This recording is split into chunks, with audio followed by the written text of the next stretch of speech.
In poliomyelitis, also called polio refers to the poliovirus, which is an enterovirus that invades the intestines. And myel refers to the spinal cord, which is affected in the disease. And itis refers to inflammation. So poliomyelitis is an enteroviral disease that first enters the body through the intestines, but then spreads and causes nerve injury in the spinal cord. Former US President Franklin D. Roosevelt contracted polio when he was a baby, and it left him wheelchair-bound.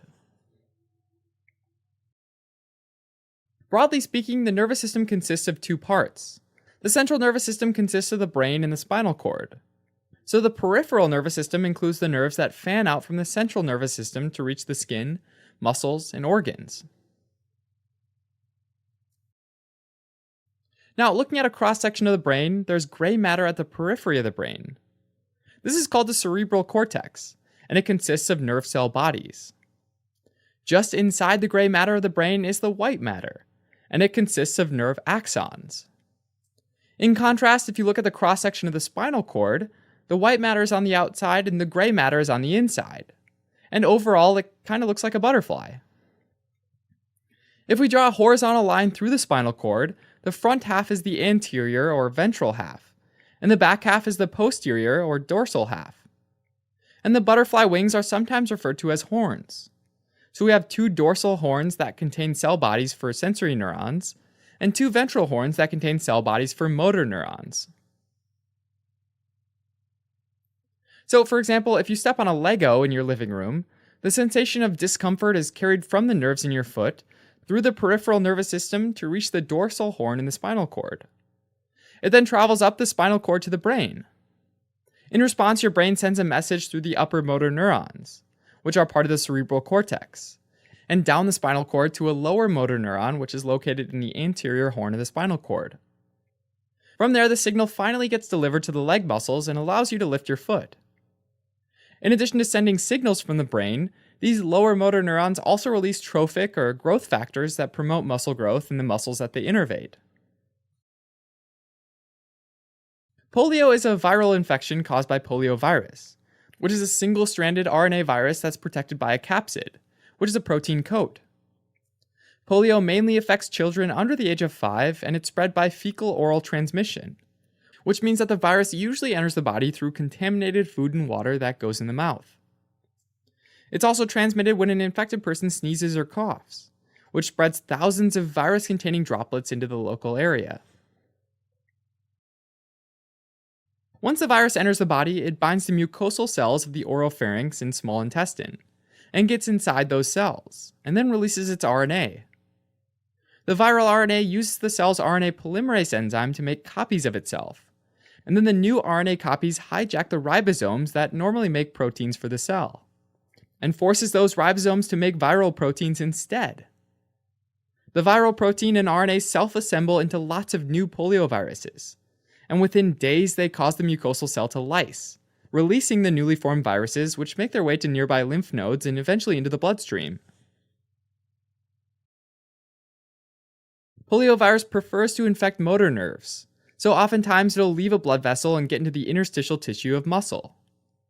From there, poliovirus invades the motor neuron and travels retrograde, meaning backwards up through the axon, to the anterior horn of the spinal cord. Infected motor neurons attract immune cells like neutrophils and macrophages, which cause inflammation and damage to the spinal cord. As infected motor neurons die, the muscles of the trunk and limbs no longer receive signals from the brain, or trophic factors, which causes the muscles to start to atrophy and become weak. On rare occasions, poliovirus can cause bulbar polio, which is when it affects a part of the brainstem that has motor nerves involved in speaking and swallowing. This part of the brainstem also sends motor nerves to the diaphragm, and so if they get damaged, it can impair breathing. Some people also develop post-polio syndrome many decades after the initial infection. To understand this, it's important to know that when polio damages some motor neurons, other nearby healthy motor neurons form collateral branches to innervate the muscles that have lost their innervation.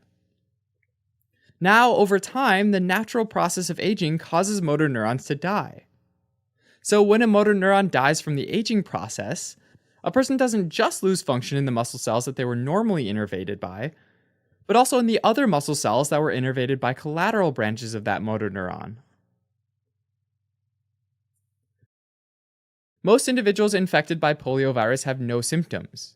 In fact, polio only causes paralytic disease about 1% of the time.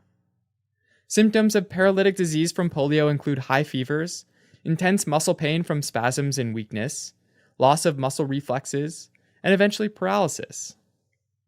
Usually the paralysis develops over a few days and is asymmetric, most often affecting larger proximal muscles, especially in the legs, like the thighs.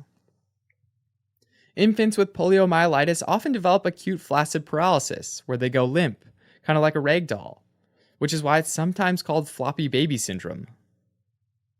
Ultimately, if the motor nerves to the diaphragm are affected, it can cause difficulty breathing and even death. Diagnosis of polio is based on the recovery of poliovirus from a stool sample or a throat swab. Poliomyelitis can also be diagnosed by a lumbar puncture where cerebrospinal fluid is removed from the lumbar sac with a needle. The cerebrospinal fluid might have an increased number of white blood cells or poliovirus RNA. There's no specific treatment for polio, but the key is to support individuals as they deal with the acute infection.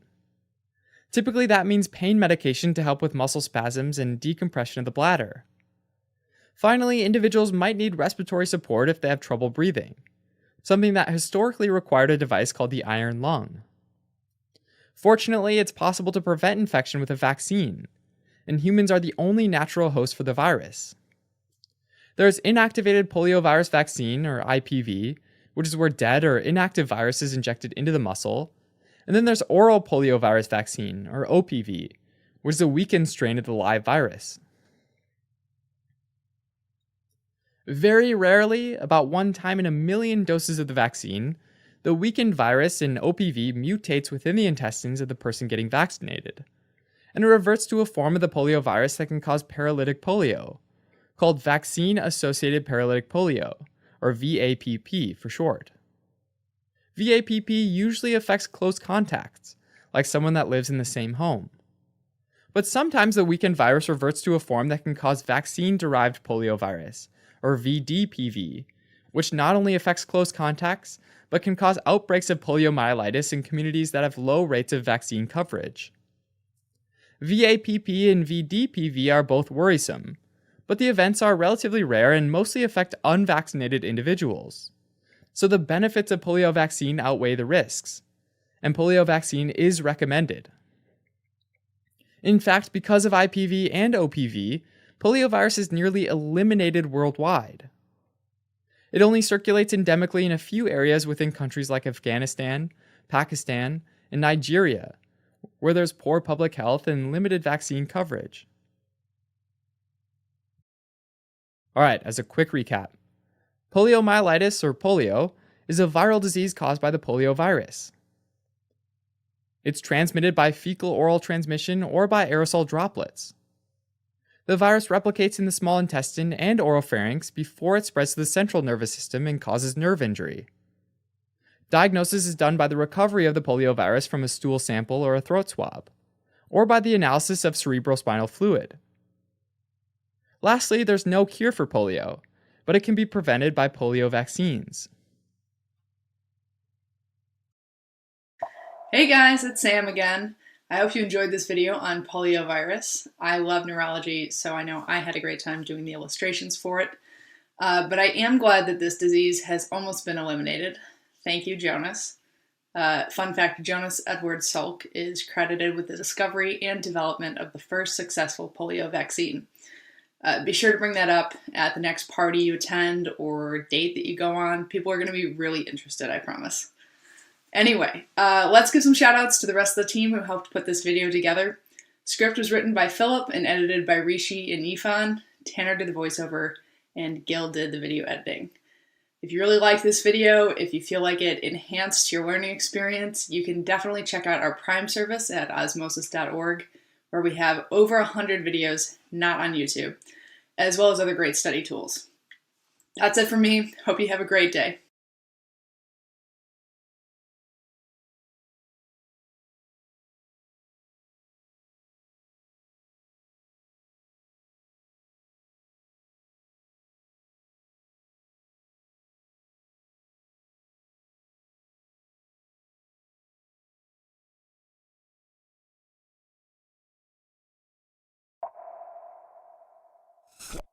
Spinal muscular atrophy, or SMA, is a genetic disorder where nerve cells in the spinal cord die prematurely. And this causes the muscles that would normally be controlled by those nerves to atrophy or wither away, which causes weakness. When the brain wants a muscle to contract, it sends a signal through an upper motor neuron, which takes the impulse from the brain to the spinal cord, and then through a lower motor neuron, which goes from the spinal cord to the neuromuscular junction, which is where the lower motor neuron touches the muscle cell.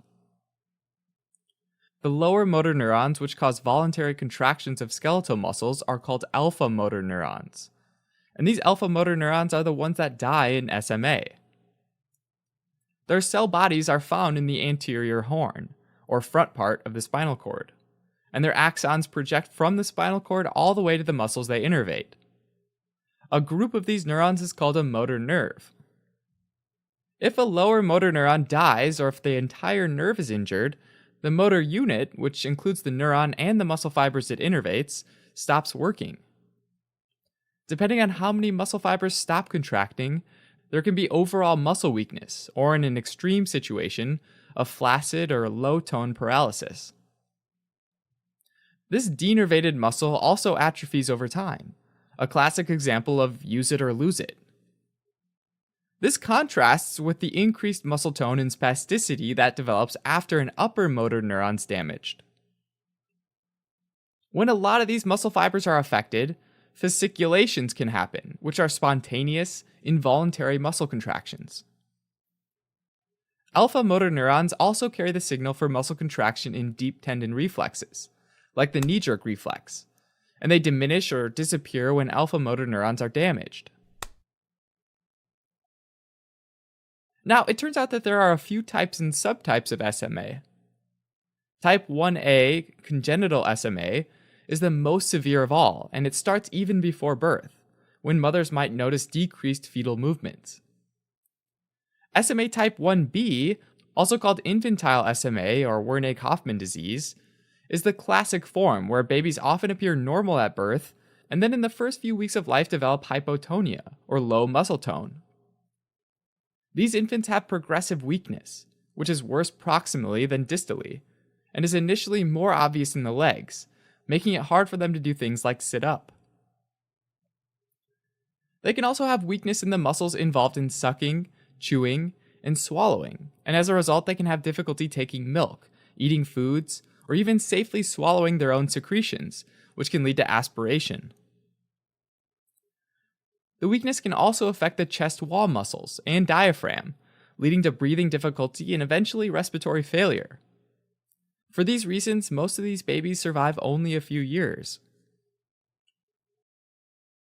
SMA types 2, 3, and 4 are each successively milder and have a later age of onset.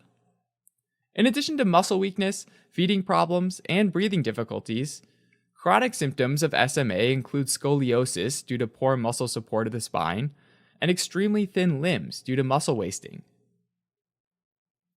The different types of SMA all result from the same homozygous deletion of the survival motor neuron 1 gene, or SMN1 gene, on chromosome 5, and this is inherited in an autosomal recessive pattern. The SMN protein from the SMN1 gene is expressed in all cells. For one, the SMN protein is a component of the spliceosome, a molecular machine that cuts the introns out of pre-messenger RNAs. SMN also blocks caspases, which are proteins involved in apoptosis, or programmed cell death. So lacking SMN might also enhance apoptosis. SMN protein's particularly important for alpha motor neurons, but the exact mechanism relating the protein to the function of those cells is still unclear. Now, the genetics help explain the continuum of severity that we see across SMA, and it has to do with the SMN2 gene, which is a pseudogene that sits next to SMN1 on chromosome 5. Pseudogenes are mutated copies of genes that arose during evolution, and are less functional or non-functional versions of their counterparts. SMN2 is more than 99% identical to SMN1, but has one important change in exon 7, called C840CT, And this means that while the 840th nucleotide is a C in SMN1, it's a T in SMN2. And this tiny mutation results in exon 7 being spliced out of the majority of SMN2 mRNA. Not having exon 7 means this SMN2 gene churns out SMN proteins that mostly get degraded, with only a couple full-length functional SMN proteins, relative to SMN1, which churns out only functional SMN proteins. Furthermore, often people might have multiple duplications of the SMN genes, which might result in several copies of SMN2, and this SMN2 copy number actually varies quite a bit in a population. Now, all this is important because patients with SMA have no functioning copies of SMN1. And since SMN2 still makes a small amount of functional SMN protein, the number of copies of SMN2 determines the severity of spinal muscular atrophy. More copies means more SMN protein and a milder SMA phenotype. So, as an example, a patient with 2 SMN2 genes might have infantile SMA, whereas a patient with 4 SMN2 genes might have a milder subtype. Treatment for SMA has historically been supportive, like giving infants nutrition through a feeding tube, as well as respiratory support to help with muscle stiffness and strengthen respiratory muscles. A relatively new therapy for SMA is called nusinersen. Nusinersen is an antisense oligonucleotide that binds to the SMN2 pre-mRNA and prevents exon 7 from being removed, which allows the SMN2 mRNA to get expressed, ultimately making a more normal amount of SMN protein. Alright, as a quick recap, spinal muscular atrophy is an autosomal recessive disorder where a deletion of the SMN1 gene causes alpha motor neurons in the spinal cord to die, resulting in muscle weakness and atrophy, and in more severe cases, respiratory failure and death.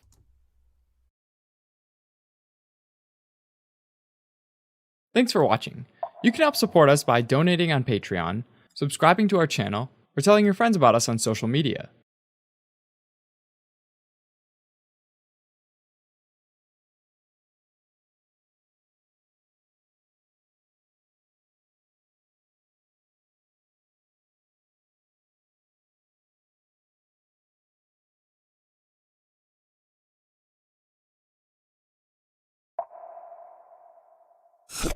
Charcot-Marie tooth disease is named after 3 neurologists, Jean-Martin Charcot, Pierre Marie, and Howard Henry Tooth. The disease is actually not a single disease, but a group of related diseases that are progressive hereditary disorders of the peripheral nervous system. Said differently, these disorders are inherited, worsen over time, and affect both sensory and motor nerve cells. Broadly speaking, the nervous system consists of 2 parts: the central nervous system and the peripheral nervous system. The central nervous system consists of the brain and spinal cord, and the peripheral nervous system includes the nerves that fan out from the central nervous system and connect it with the skin, muscles, organs, and exocrine glands. Now, zooming into a neuron, each one is made up of 3 main parts: the dendrites, which are little branches that receive signals from other neurons, the soma or cell body, which has all of the neuron's main organelles, and the axon, which transmits the signal to the next neuron in the series. Myelin is the protective sheath that surrounds the axons of the peripheral neurons, allowing them to quickly send electrical impulses. And this myelin is produced by Schwann cells, which are a group of cells that support neurons. There are multiple forms of Charcot-Marie tooth disease, and all of them are related to the defective production of proteins in either the myelin sheath or the neuron's axon. Regardless of the part of the neuron that's affected, signals fail to reach their target tissues, and this can affect both sensory and motor peripheral neurons. The most common forms of Charcot-Marie tooth disease are CMT1 and CMT2, both of which are autosomal dominant diseases. CMT1 is caused by mutations in the PMP22 and the MPZ genes, which encode proteins that are part of the myelin sheath made by the Schwann cells. Loss of myelin slows down transmission of electrical impulses through the nerves. Over time, Schwann cells try to replace the lost myelin. And as a result, under a microscope, there's often onion bulb formation, which is when an axon is surrounded by layers of new myelin with underlying damaged layers of myelin. CMT2 is caused by mutations in the MFN2 gene, which encodes a protein called mitofusin 2, which is expressed in neuronal mitochondria. When the protein is defective, mitochondrial function is disrupted, and that leads to neuronal death. In both CMT1 and CMT2, when motor neurons are affected, muscles start to atrophy. A classic example of use it or lose it. When sensory nerves are affected, it first affects the feet and toes, because those are the neurons with the longest axons, and are therefore most sensitive to damage. Symptoms of Charcot-Marie-Tooth disease are both motor and sensory. Early motor symptoms include foot and leg weakness, which can cause a foot drop and a high-stepped gait. Over time, muscle weakness and atrophy can cause foot deformities like high arches, called pes cavus, and hammer toes, which is when the middle joint of a toe bends upward. Muscle atrophy and weakness can also affect the hands, resulting in difficulty doing things like playing a video game or knitting a holiday sweater. When sensory nerves are affected, it leads to tingling and burning sensations in the hands and feet. Because Charcot-Marie-Tooth disease is progressive, the symptoms gradually tend to worsen over time. Charcot-Marie-Tooth disease can be diagnosed with electromyography, which measures the electrical activity of muscles, and nerve conduction studies, which measures the ability of nerves to conduct impulses. But ultimately, doing DNA testing offers a definitive diagnosis. Unfortunately, there's no medical cure for Charcot-Marie-Tooth disease. Physical therapy can help improve muscle strengthening and stretching, and orthopedic surgery and devices can help correct deformities and improve mobility. Alright, as a quick recap. The two main types of Charcot-Marie-Tooth disease are CMT1, which involves loss of myelin on peripheral neurons, and CMT2, which involves the loss of peripheral neurons themselves. Either way, the result is a progressive loss of motor nerves to the feet and legs, and sensory nerves to the hands and feet.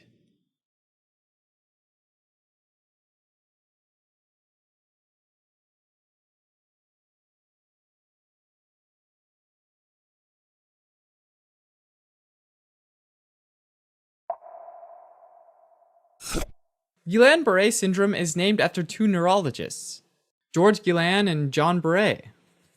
And it's a demyelinating disease of the peripheral nervous system, which includes all of the neurons that extend beyond the brain and the spinal cord.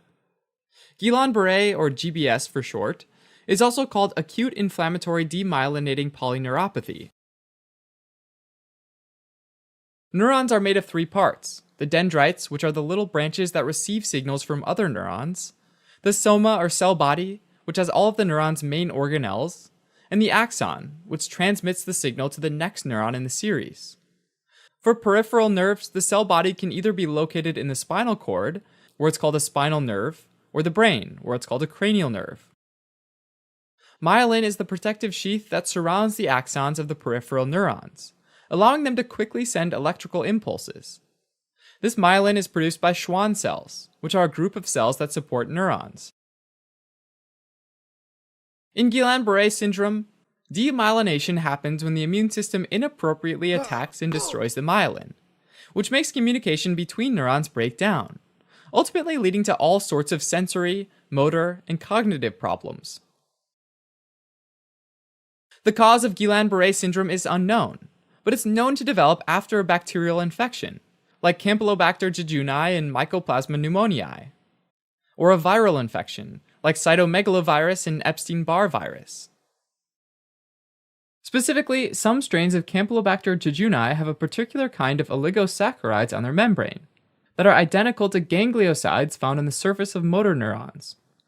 So as a result, immune cells mistakenly attack and destroy the gangliosides, damaging the neurons. And this is called molecular mimicry, because from the perspective of the immune cells, a host substance is mimicking a foreign protein. When a normal component of the cells triggers an immune response, that component is called an autoantigen. So in Guillain-Barré syndrome, neuronal autoantigens get picked up by antigen-presenting cells, like dendritic cells, which present it to helper T cells. These helper T cells produce small signaling molecules called cytokines, which activate B cells and macrophages.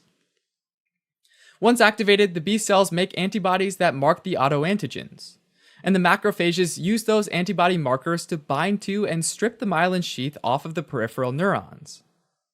The demyelination happens in patches along the length of the axon, so it's called segmental demyelination. Early on in Guillain-Barré syndrome, the Schwann cells make new myelin to cover the neurons, which is called remyelination.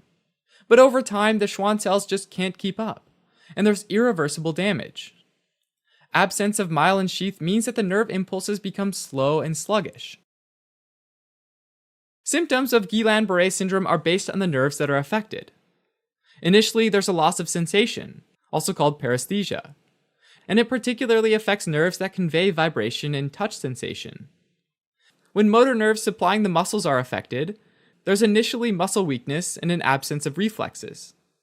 First, the ankle reflexes are lost, and soon after, the patellar and arm reflexes are lost as well.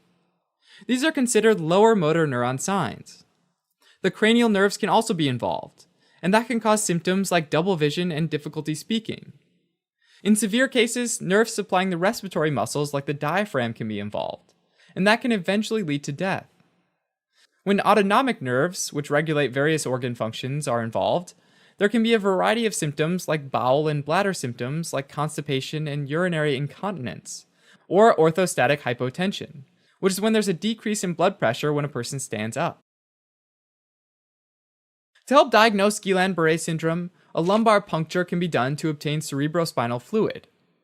The cerebrospinal fluid typically shows an albuminocytologic dissociation, which means that there's an increase in protein or albumin levels, without an increase in white blood cells.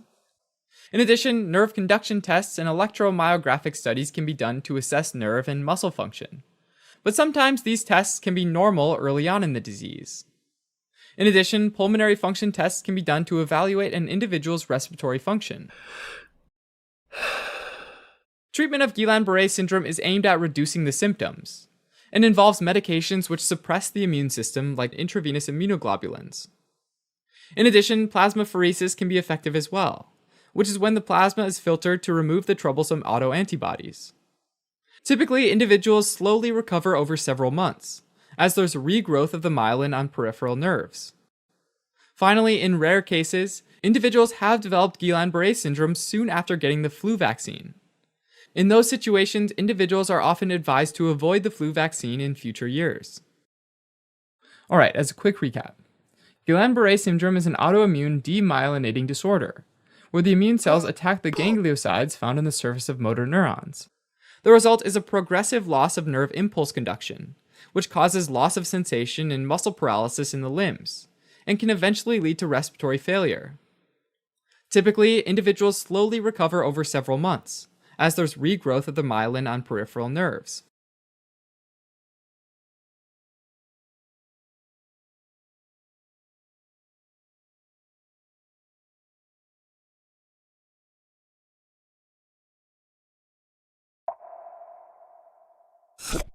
Bell's palsy, named after the surgeon Charles Bell who first described it, is when there's weakness or paralysis of the muscles on one side of the face, caused by damage to the 7th cranial nerve, which is the facial nerve.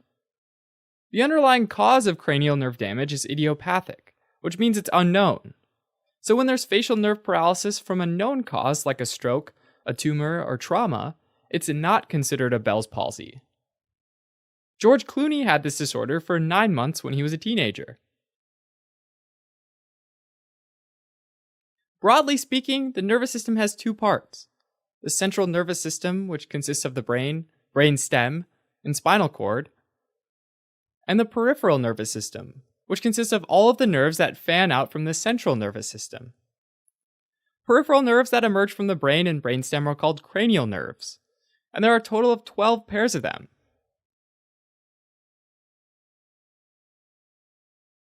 The 7th cranial nerve, the facial nerve, emerges from the brainstem, and then enters the temporal bone where it travels through a narrow Z-shaped canal, called the facial canal. The facial nerve exits the skull through a tiny hole called the stylomastoid foramen. From there, the facial nerve branches off to different facial muscles that help with facial expression, like the ones you use while whistling to your favorite song. Ultimately, control of each side of the face comes from a region of the brain called the motor cortex. As an example, let's start with the lower half of the right side of the face. An upper motor neuron extends down from the left motor cortex, goes across the midline in the brainstem to the right side, and then meets with a right lower motor neuron which hitches a ride on the right facial nerve. For the upper half of the right side of the face, things start similarly. There's another upper motor neuron that extends down from another region of the left motor cortex, also goes across the midline in the brainstem to the right side, and meets with another left lower motor neuron, which also hitches a ride on the left facial nerve. The one huge difference is that there's another upper motor neuron that extends down from a region in the right motor cortex, and stays on the ipsilateral or same side to meet with the same lower motor neuron. In other words, there are two upper motor neurons, one from each side of the brain, giving input to one lower motor neuron. The left half of the face is similarly innervated.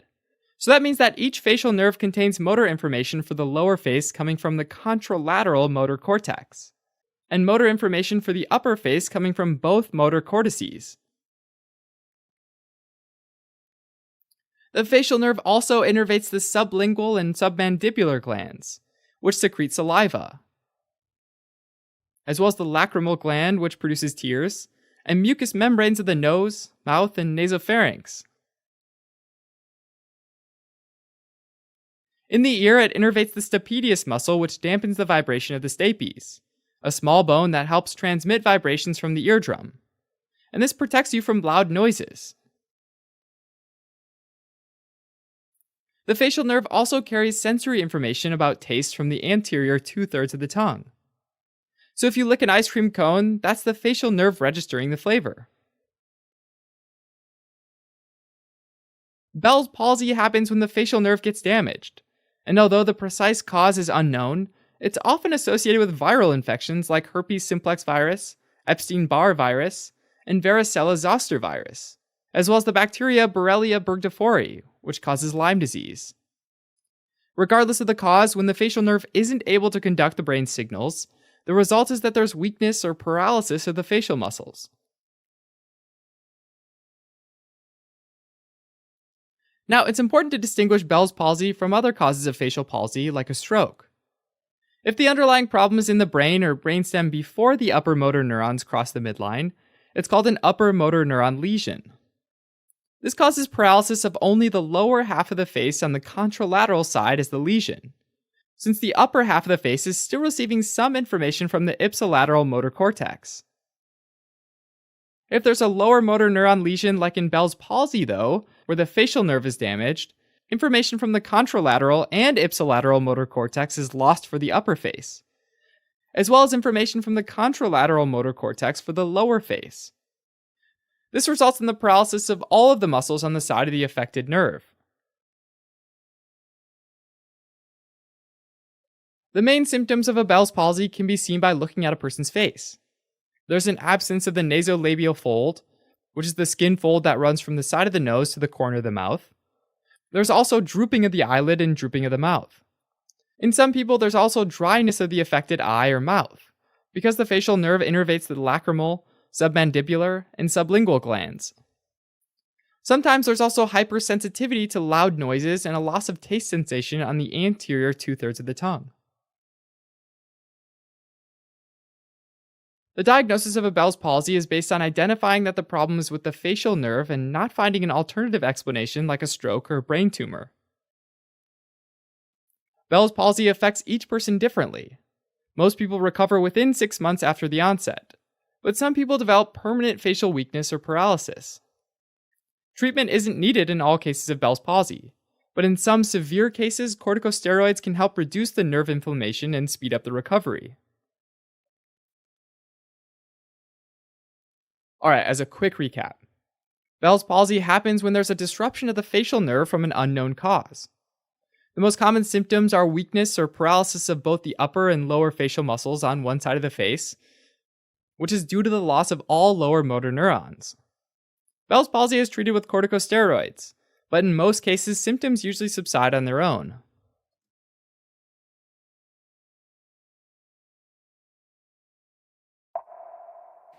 Hey guys, thanks so much for watching.